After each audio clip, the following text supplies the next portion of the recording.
વાત ખૂબ પુરાની છે કે જ્યારે દિલ્હીનો બાદશાહ આઠીદો હતો અને જોધપુર મહારાજ રાજકુમારી સોથબાના અંગાજે વિભીષણની એને માગ કરી હતી કે તમારી દીકરી મારા સાથે પરણાવો.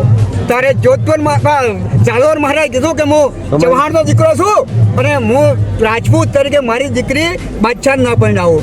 ત્યારે બાદશાહે કીધું કે યુદ્ધ માટે થઈ તો તૈયાર.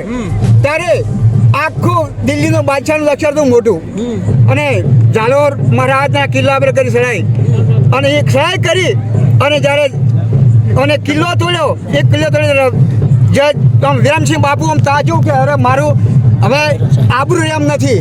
ત્યારે એને જે એના ગુરુ હતા એમને કીધું કે હવે મારી ઇજ્જત હાસવા મારી દીકરી સોથબાને લઈ અને તમે સોથબા અને પાટ લઈને નીકળો. તાણીને પાછા દરવાજાથી સોથબા અને પાટ લઈ અને નીકળ્યા અને આયા પેપડું પાટે આ પેપડું જાળી અને અહીંયા આવીને ત્યારે પેપડુંમાં તો દેવીસિંહ વાઘેલા બાપુનું રાજ. એને કીધું કે બાપુ આ તમારા અંગે આ ભાઈ કોણ છે? તારે એને કીધું કે આ ઝાલોર મહારાજ રાજકુમારી છે. તો આ તો કે ભાઈ ઉંમરલાયક છે તો કે અમારે એનો વ્યવસાય કરવું છે.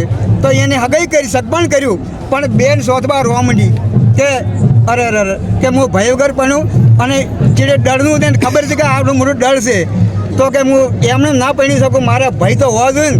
તો જ્યારે એમ કહેવામાં આવ્યું તો સંદેશ મેં પેલા મુઢા ઘટમે કે ભાઈ કોઈ રાઠોડ છે તો સંદેશ આવે મુઢા ઘટમે કે આ રાઠોડ સી અને બખ્તર ધારણ કર્યા અને હોવાથી રાઠોડ તૈયાર થઈ અને બેન સોથબાને પરણાવ માટે જ્યાં લઈ સોથબાને ઘડીએ લગન લીધા અને એ દાડે ભગવાન નકળંગથી સાક્ષાત પ્રશંસા અને કીધું કે એ તમે રાઠોડો જ્યાં સુધી હોય આવતા રહે છો ભાઈ બિલાડે એ દાડે હું તમારી સાથે છું. તમારે કોઈ લીધો નખ નહીં ઉતરે અને એ દાડથી આજ અમારું આ બખ્તરનું અને આ રહ્યું બધું આ પરંપરા સારું છે. બરાબર ભગવાન નકળંગની